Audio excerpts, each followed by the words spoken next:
Let's take a journey through the Bible on Google Earth and see what we can find. First, let's start with the Garden of Eden.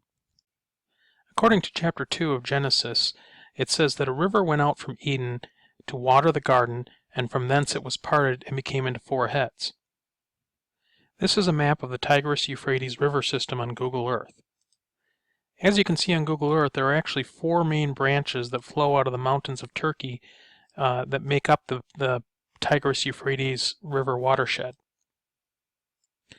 And although the Tigris and Euphrates rivers themselves have their headwaters at points further east on other tributaries, there are four main branches that do converge at a central point that acts as a watershed splitting off in four directions to feed all four rivers.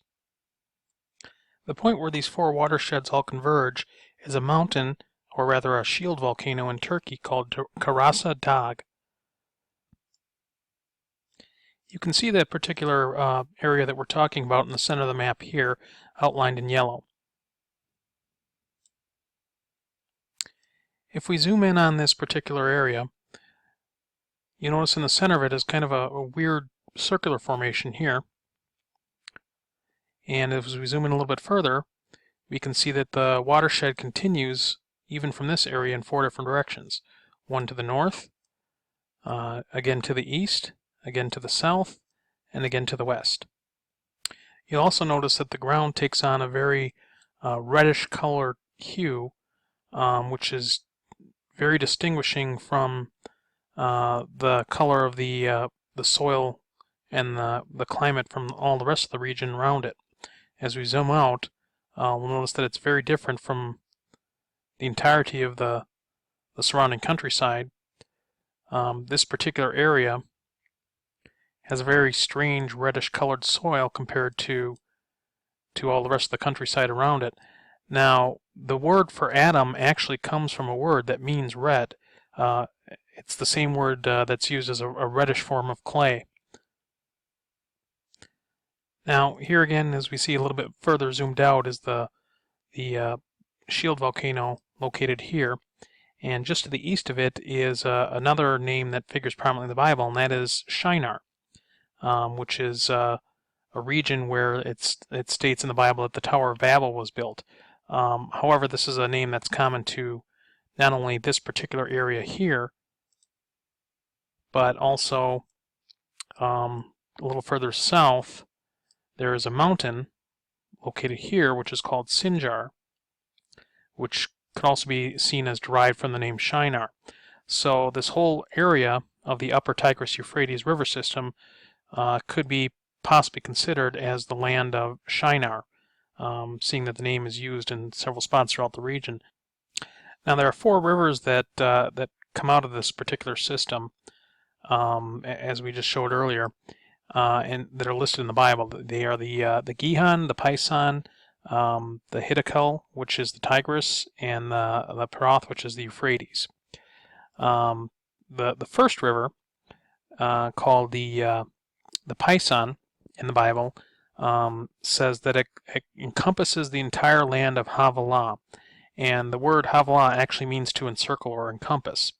So if we look at our shield volcano located here again on the map, and we look at the first river that would come out of this area, or the first watershed, it's this river here. And if you notice, it actually makes somewhat encircle. It encircles the entire region before it leaves on its path. And this particular area up here near Elazig is known for mining minerals. And in the Bible it says that Havilah encompasses a land that has many minerals, gold, and certain precious stones. In addition to that, just a little bit to the south of that area is a city called Hilvan, which could possibly, in a region called Hilvan, which could possibly be derived from the word Havilah. So here's a little wider view again. Now, according to Genesis, again, there were four rivers that came out of the region. The first one we just went over, that's the river Pison, which encompasses the whole land of Havilah, where there's much gold and precious stones. The second river is the Gihon, and it goes through the land of Cush, And many times in the Bible, the Cush is interpreted as Ethiopia, which is certainly a name later on. But the Cush was a person who, early on in the Bible, who his son Nimrod founded the kingdom of Babylon, and Babylon certainly wasn't found located in Ethiopia. So the origins of Cush actually go back to something much closer to Mesopotamia or the upper Iraq, Syrian region. Of the Middle East. So I believe that this particular area here was where the kingdom of Cush was founded, and I'll explain why that is a little bit later.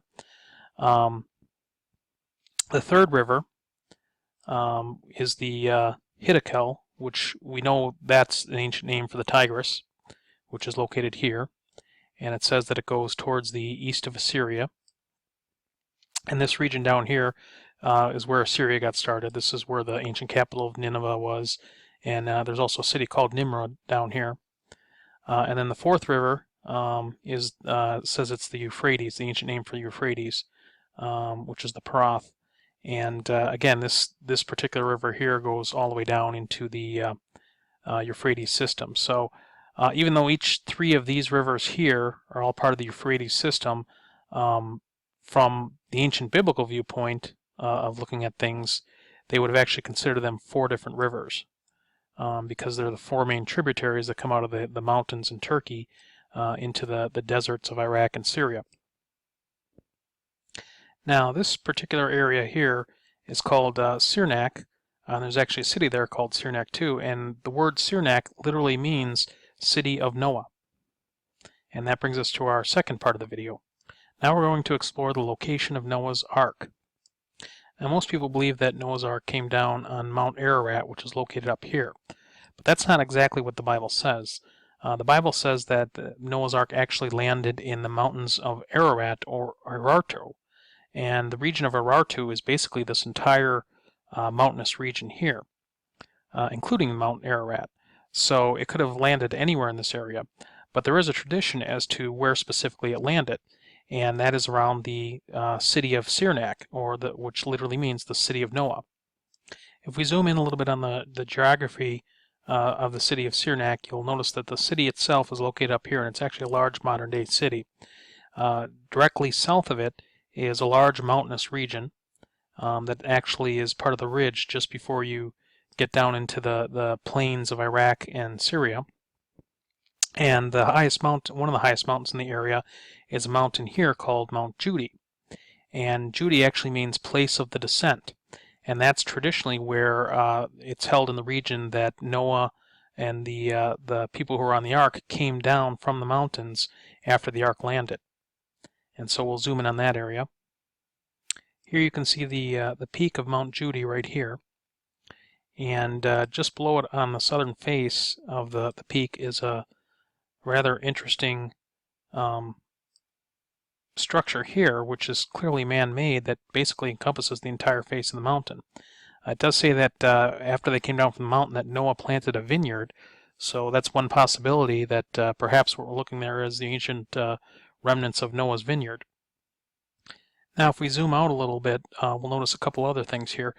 This is again is the peak of Mount Judy here. Here's that interesting structure on the front face of the mountain as you come down through the south side of the mountain. Just over in this region here, there's another old structure, and here's a picture of it here. And they call it the monastery or the shrine to Noah. Some people believe that it was built in the Islamic era, and some people believe it actually goes further back. There was actually a monastery in the region that was dedicated to Noah, but it's very high up on the mountain. The origins of this particular structure are still uncertain, but you can zoom in on Google Earth and still see that particular structure as well. And here's a close-up of it here. You can see the remains of it here up on the mountain ridge. And here's an older picture of it from the 20s. Again, the name Nua means Noah. So it's either a house or a shrine or possibly an ancient monastery, but again, showing that people in the region did believe that this was the area where the ark came to rest in the mountains of Ararat.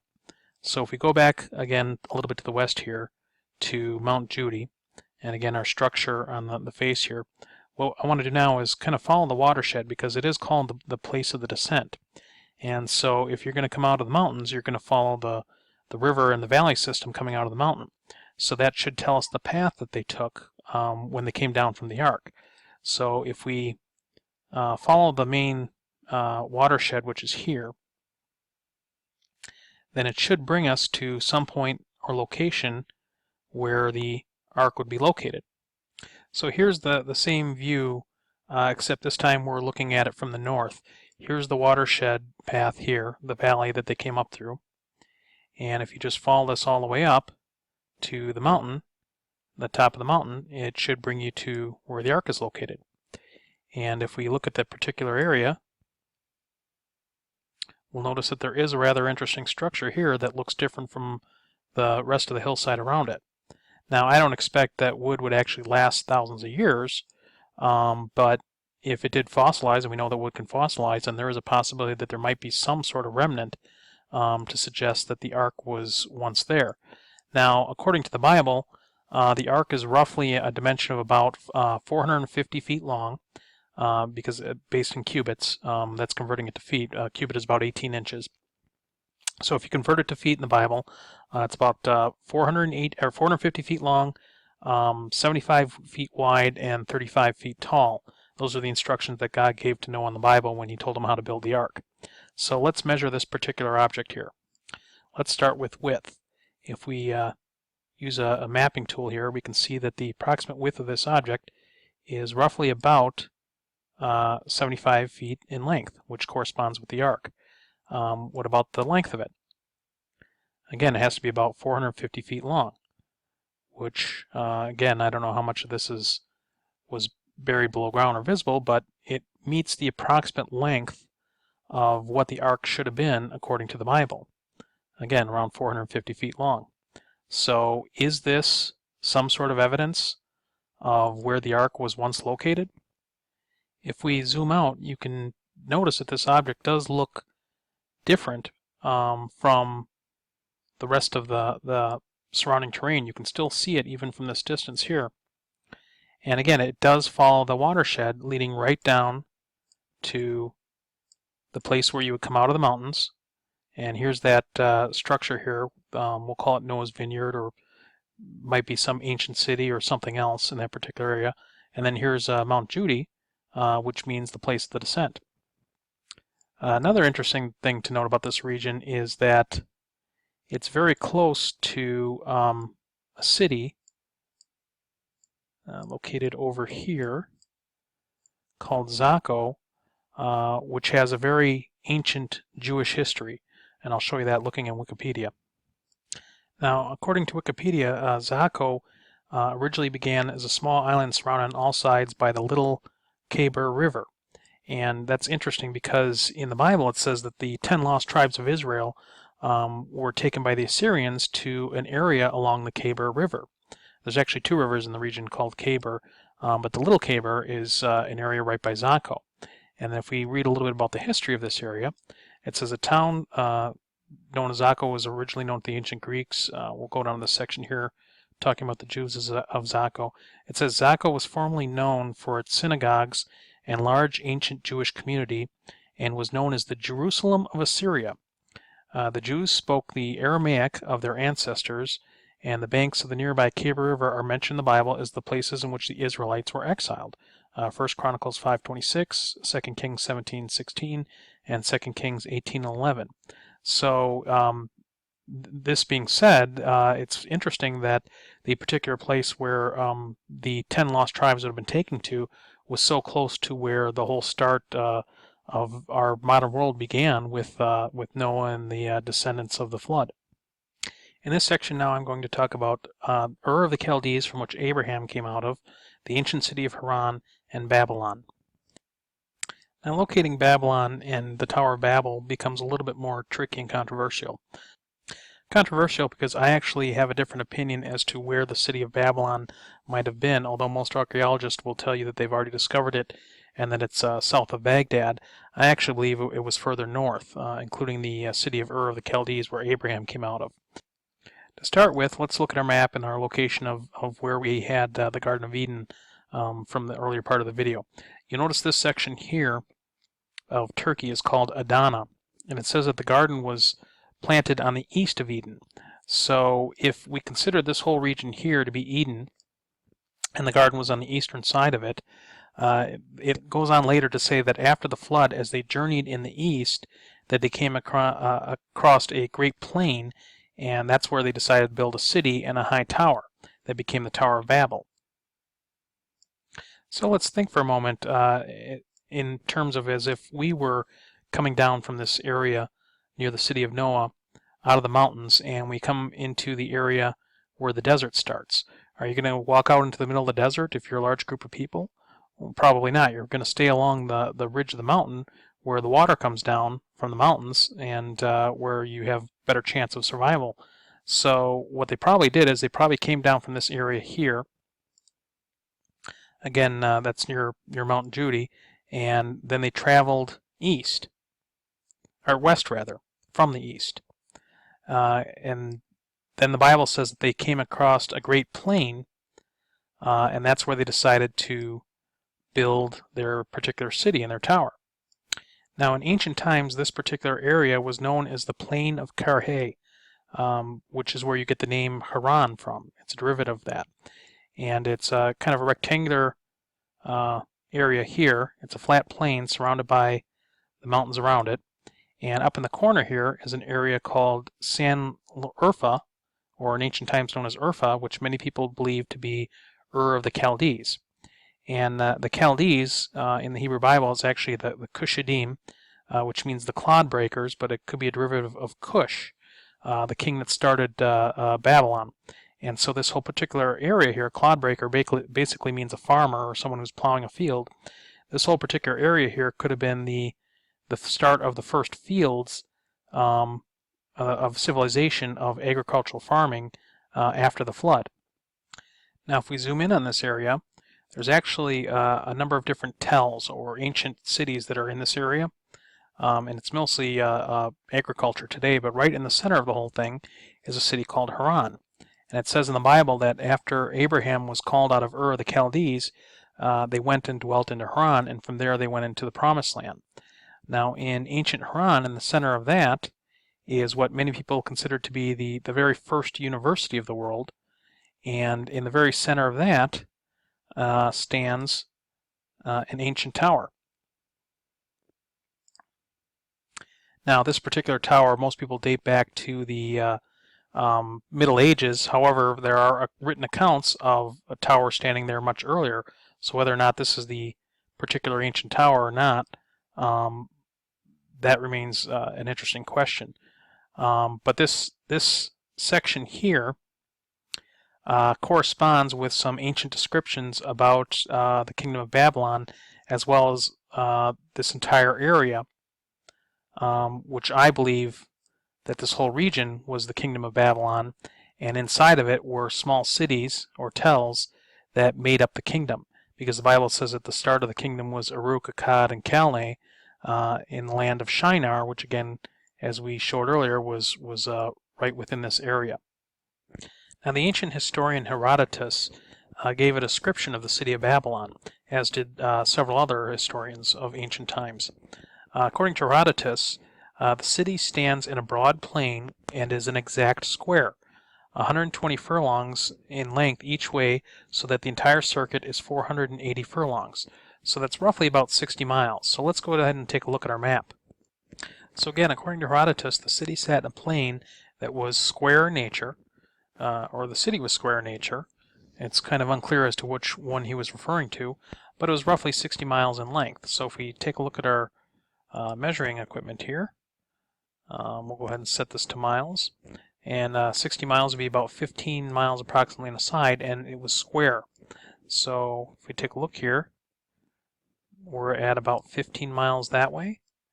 And again, to the south, 15 miles. So as you can see, this particular plain in this area would fit approximately the dimensions of Babylon. Now, most people today believe that Babylon was actually south of Iraq in a province here called Babel near the ancient city of Hilla. But if we look here, where supposedly the ancient city of Babylon is, this is it located here. The approximate layout of the city, although it is square, is nowhere near, it's only about 2 miles, it's nowhere near the description that Herodotus and many other ancient historians give about the size and dimensions of the city of Babylon. So therefore, the location in the north much more, in my opinion, matches the historical sources about how big Babylon was supposed to be. In the center of Babylon was an ancient tower or ziggurat known as the Etemenanke. And the Etemenanke was for religious purposes, but according to ancient descriptions, it had a base of 91 meters. It was square, and it had a height of 91 meters as well. You can see a picture of it here. And it had different terraces, and some people believe that that was also the source for the Hanging Gardens of Babylon as well. But again, Herodotus gave a description of Etemenanke in his descriptions around 440 BC, give or take, but there is also an ancient description in cuneiform from 229 BC that gives the exact height as width and length as 91 meters. So if we go back to take a look at our map again, and here we are again with the area of Urfa and Haran. And if we go to Haran, which is in the center of this plain, and we go down to the area where that supposedly ancient first university stood, you'll notice this structure here, and you can see the outlines of what once was an ancient structure still in the soil. So if we measure that, and now we're going to measure it in meters, so we'll go ahead and select meters, and we'll start on this outer wall here. You can see the wall here, and we'll measure it right across, and we'll see that it comes to 91 meters. So it fits the dimensions given for what the Etemenanke would have been, which was in the center of the city of Babylon. But again, this particular location is where the that ancient tower stood. That's about 100 feet tall, and it's still there today. That particular tower, as you can see here, they call it the astronomical tower because it was a place where they would take astronomical recordings. And again, the Chaldeans were known, and the Magi were known for being masters of astronomy and being able to tell the signs in the skies and so forth. And in the book of Daniel, it talks about Daniel being placed as the head of the Chaldeans, the masters of telling the signs and astronomy and so forth, under King Nebuchadnezzar when the Israelites were taken into captivity in ancient Babylon. So again, this all would indicate that this is probably a more correct location for Babylon than what most people think is Babylon today. So to give a summary of kind of where we're at in the whole biblical story, you would have had the creation in the Garden of Eden, which would have started approximately in this area up here in Turkey. And then you would have the flood, and they would have ended up over here in southern Turkey, and that's where Noah's Ark would have come down. Then they would have come down from the mountains and gone along the frontage ridge of the mountains until they came to this particular plain here, where they built the city of Babylon. And then in the city of Babylon, up in the corner here is a city called Ur, which would have been where Abraham would have come out of. He would have gone to Haran, which was the main city in the center of the entire citadel of Babylon, for the whole plain.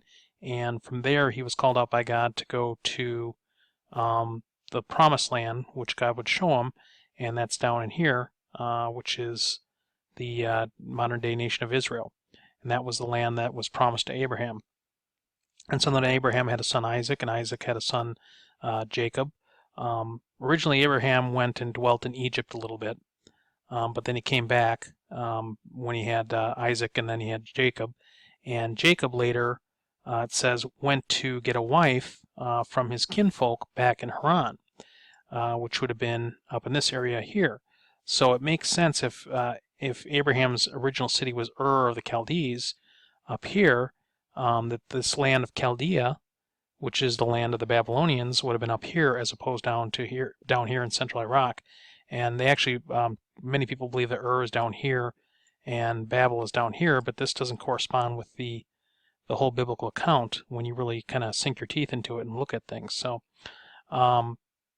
So after Jacob returned up to Haran and got a wife, he ended up coming back down here. And at this time he had 11 and eventually 12 children. And he was in the nation of the ancient land of Canaan at the time. From there, there was a famine in the land.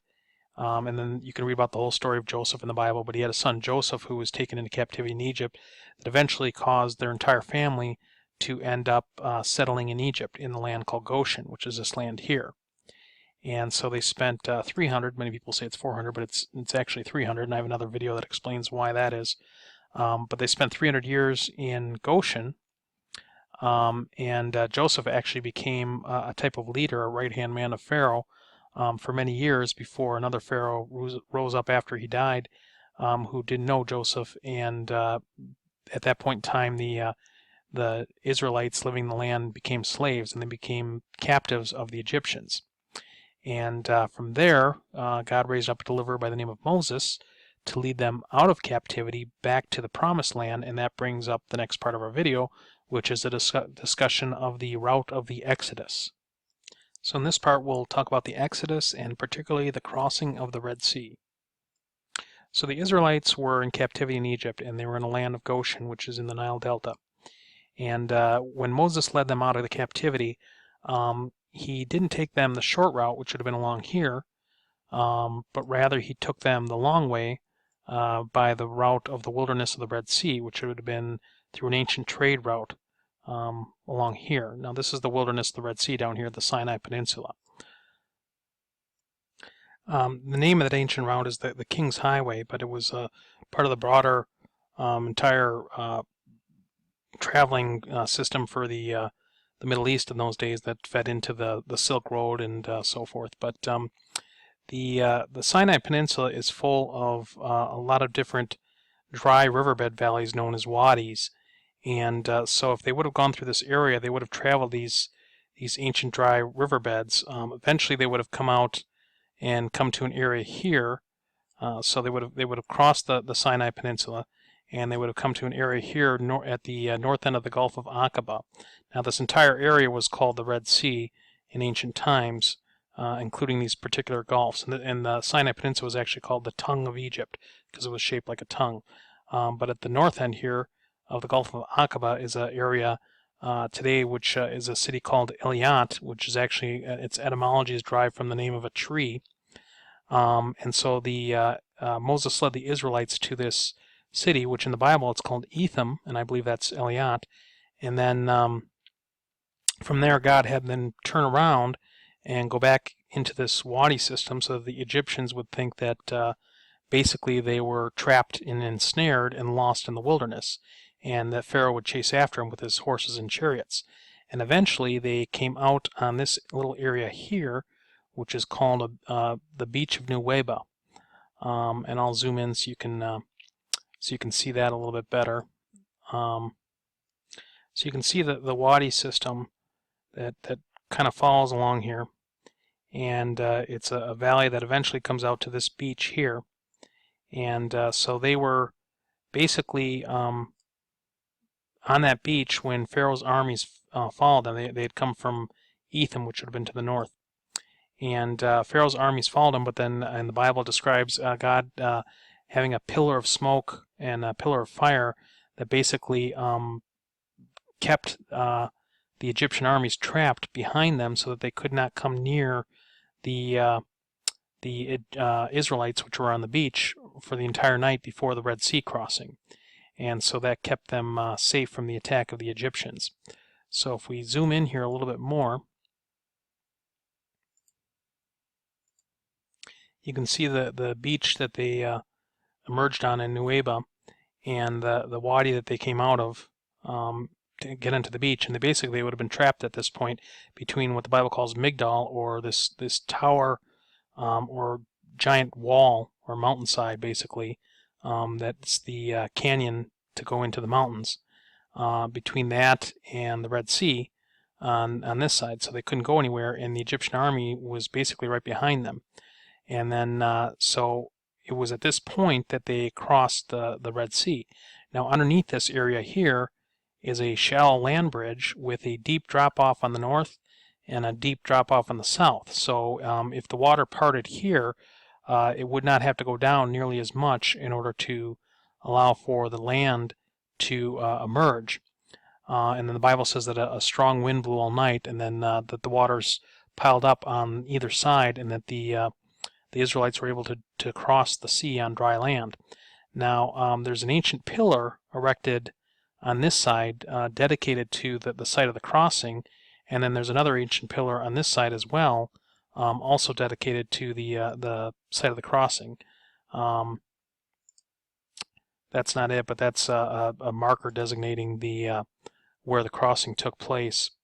Here's one of the actual pillars that was erected thousands of years ago to commemorate the crossing.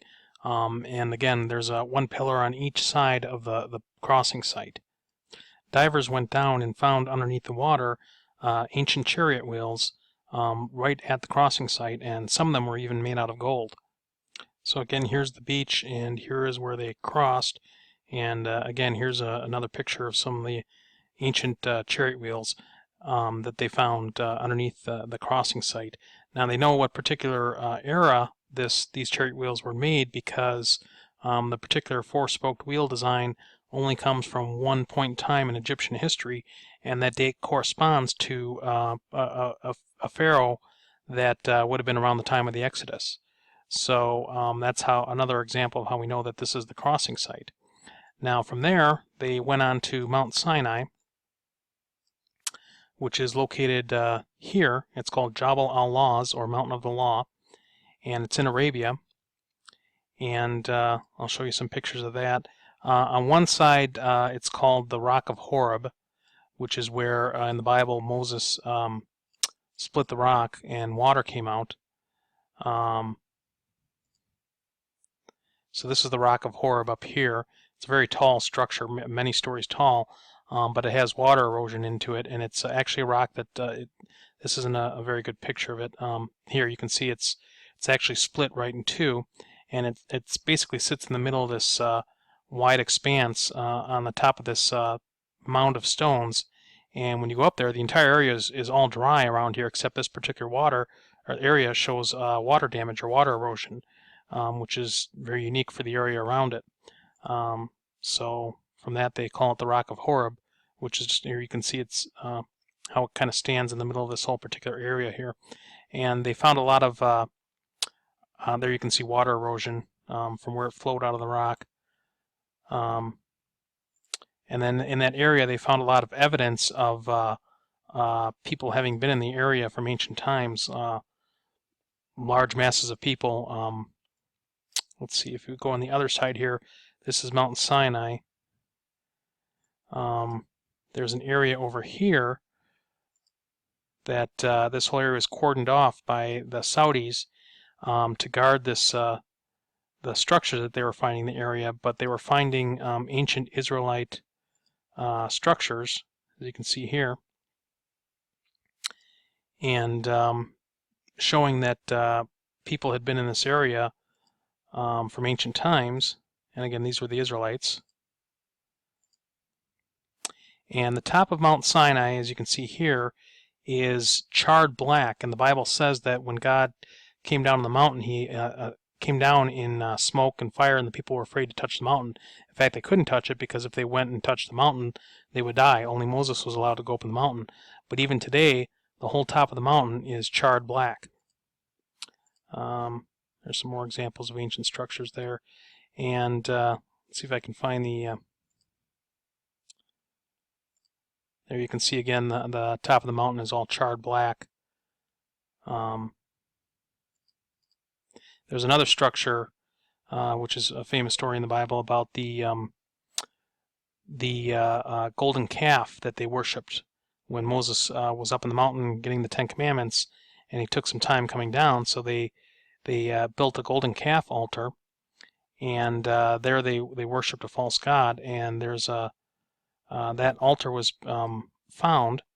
Here it is here, and it was cordoned off, as you can see, fenced off by the Saudis to protect people from getting at it. But if you look at the altar, it has ancient pictures of calves engraved into it. Here's some other examples of it here. There you can see an ancient cow or ancient calf engraved in the side of the rock. Now, these particular rock carvings are not native to this area. These are Egyptian in origin as far as the nature of the drawing, which the Israelites came out of Egypt after being in captivity for 300 years. So this shows that this was not something done by the local inhabitants. It was by some people that had come out of Egypt. There it is again, cordoned off. And again, you can see Mount Sinai burned black at the top of it in the background. And this is the area where the Israelites would have gathered in the foreground here.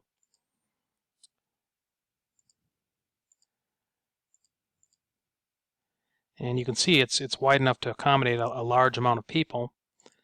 Again, another view of the ancient calves inscribed on the calf altar. There's another reason why we know that this area was an area of where the Israelites were came after the Exodus, and that's because some of the rock carvings are Jewish in nature. Here, for example, you can see a carving of an ancient Jewish menorah, which is a 7-candle golden candle stand that was used in temple worship, again carved into the rock, indicating that these were Israelites who were in the area of Jabal Laws doing these carvings and not local inhabitants. Well, there wouldn't have been local inhabitants because it's out in the desert. Here's another picture of the top of Mount Sinai, which again you can see is charred black, and that at a certain point in time the coloring of the rocks changes. Here's some other markings found in the areas that are outlines of people's feet. And the Bible said that they promised Abraham that his descendants would be given the land, and wherever the soles of their feet would, or their sandals would tread, that land would be theirs. So in the area you can see where they were outlining their shoes and the rocks and so forth. Also interesting to note that when Moses saw the burning bush and he went up on Mount Sinai, he was told to take the sandals off his shoes because that place was holy, meaning that that place was designated for God. It wouldn't be part of the land that was given to the descendants of Abraham. So eventually what happened is after they left Mount Sinai, they would end up wandering in the desert for 40 years before they would go in and inherit the Promised Land. And the ancient Israelites had to conquer the Promised Land from the Canaanites, who were living there at the time, but were very wicked people according to the Bible. And then the Israelites conquered the land, and they didn't have a king for a few centuries, but eventually they had a king first named Saul, and then a king named David, and then David's son Solomon built the temple at Jerusalem, which is where they would worship. Prior to that time, when they were in the desert, they had worshipped in a tent tabernacle where the Ark of the Covenant was and so forth. But eventually they built a temple in Jerusalem as a permanent place of worship. But after the time of the reign of King Solomon, there was a civil war, and the nation of Israel was divided in half. And you had the northern 10 tribes here, and the southern 10 the remaining 2 tribes here, the tribe of Judah and the tribe of Benjamin, and then some of the Levites as well, which was an additional tribe that didn't have any land. They were the priestly class. But these 2 nations were divided kingdoms for many centuries. And then eventually what happened after that is the Assyrians which was an empire at the time that came after the Akkadian Empire. I'll kind of show you what was going on in the world at that time. The first empire in history is called the Akkadian Empire. Comes from the city of Akkad, which is mentioned in the Bible at the start of Cush's kingdom was Uruk and Akkad and Babel. That was the start of Babylon. Again, we said that Babylon started up here, but they basically conquered the entire Tigris-Euphrates river system. There was another area over here that was the area of the Assyrians, and the Assyrians, they had a capital called Nineveh. They came over and basically took over the Babylonian Empire, and so they became a major empire pretty much throughout the entire Tigris-Euphrates.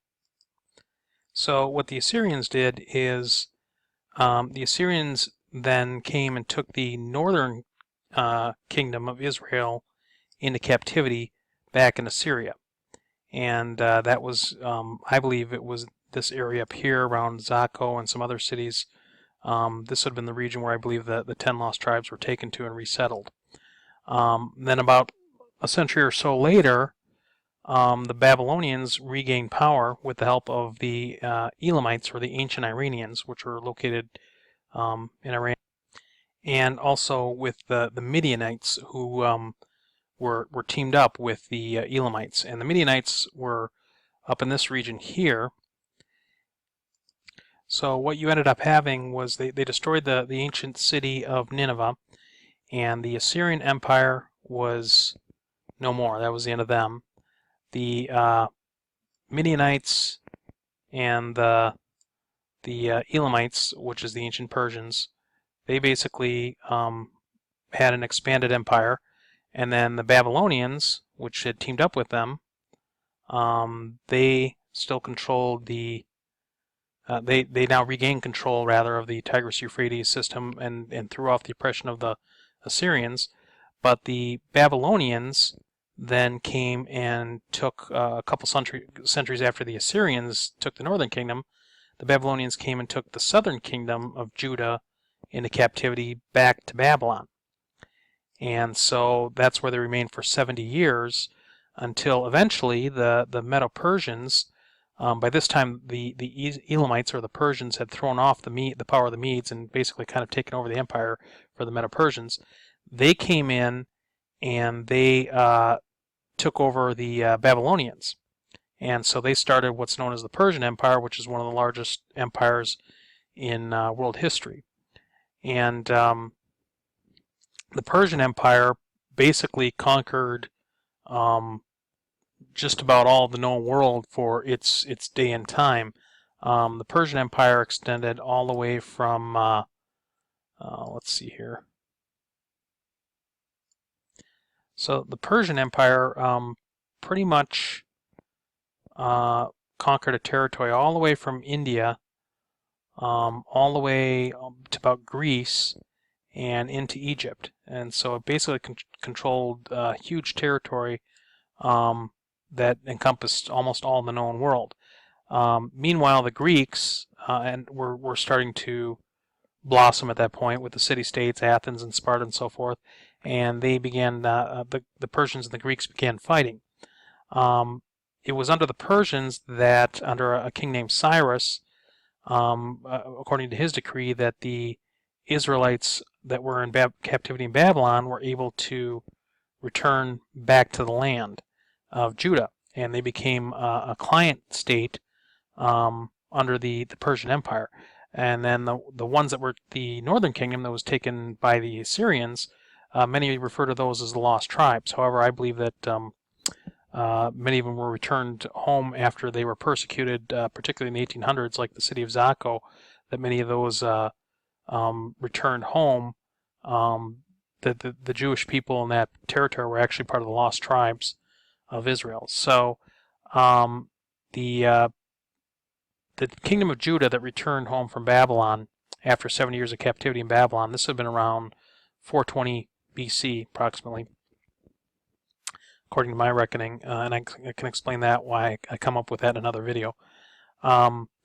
They ended up building a temple because of the orders of the king of Persia, and they had to pray for the welfare of the king. That was one of the reasons why they're allowed to return home and rebuild their temple, because the temple that they had made in Jerusalem had been destroyed. So meanwhile, they built this temple. They are a client state of the Persians for many decades, for actually probably about a century or so, almost. And then what happens is a king rises up out of Greece named Alexander the Great, and this is all prophesied in the book of Daniel. And Alexander the Great basically goes and conquers the entire Persian Empire in a very short amount of time. But Alexander the Great, who makes his capital at Babylon, he ends up dying at a very young age. And so because of that, his empire is divided between his 4 generals into 4 parts. And so the largest part is called the Seleucid Empire, because of a general named Seleucus Nicanor. And then the Egyptian part is under a general called Ptolemy, and that becomes the Ptolemaic Empire. And so for many years, Israel now becomes a client state of the Greeks, under the Greek Empire. And meanwhile, the Seleucids, particularly the Seleucid Empire, the Seleucids start going through this program of trying to make the Jewish people in Israel act like Greeks. It's called a program of Hellenization, they called it. Hellen is another name for Greece. So they would make them do things that would try to cause the Jews to abandon their religious practices, and this created a lot of persecution for the Jews in those days. So the Greeks came in and tried to oppress them, and meanwhile, the Seleucid Empire and the Greeks oftentimes would end up fighting the Ptolemaic Empire from Egypt, and Israel was kind of caught in the crossroads between the two. So there would be a lot of fighting that would go back and forth between the two. So this went on for quite a while, and then eventually around 63 AD, the Romans, which had been kind of growing as an empire the whole time, slowly gaining power, they eventually beat the Greeks, and they also took over the Egyptian Empire, the Ptolemaic Empire. But in 63 AD, they ended up conquering the land of Israel, and Israel now became a Roman client state, and that was how Israel came under the Roman Empire. So Israel never really gained independence, or Judah rather, never really gained independence after returning from the captivity. They're always a client state of either the Medo-Persians, the Greeks, or the Seleucids rather, or eventually the Romans. So then what happened was the Romans controlled the area for many years, and that brings us to about the time of Jesus. But the Romans had an empire that was basically the entire Mediterranean basin. And then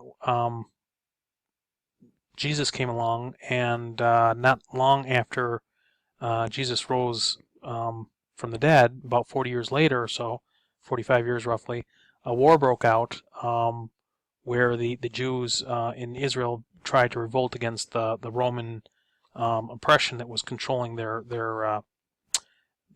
nation at that time. And this war started about 66 AD, and then eventually it culminated with the temple being destroyed again for a second time now, after the Babylonians had destroyed the first time. Their temple was destroyed again in 70 AD, and not long after that there was another series of wars, Cairo's War, and then a war called the Bar Kokhba Revolt, and eventually in 135 AD, there was another terrible war, the Bar Kokhba Revolt, that resulted in the Jews being basically sent out of Israel for almost 2,000 years, and mostly into Europe. They were sold into slavery and bondage, and that's how most of the Jewish population ended up in Europe. And then after a couple millennium being in Europe and in other parts of the world, World War II comes along, Hitler comes along, persecutes the Jews, and then after the Holocaust, the United Nations said that the Jews could basically have their homeland back in Israel, and so that started a time period known as the Aliyah, which is the returning of the the Jews to the ancient land of Israel, and that happened in 1948 when it became a nation again. And so now Israel, since 1948, is now a brand new nation again, which brings us up to date. So that's kind of the entire history of the Bible according to Google Earth, and a little extra history thrown in there as well. But please leave comments below if you have any questions. Feel free to ask them in the comments section, but I hope you enjoyed this video. Thanks.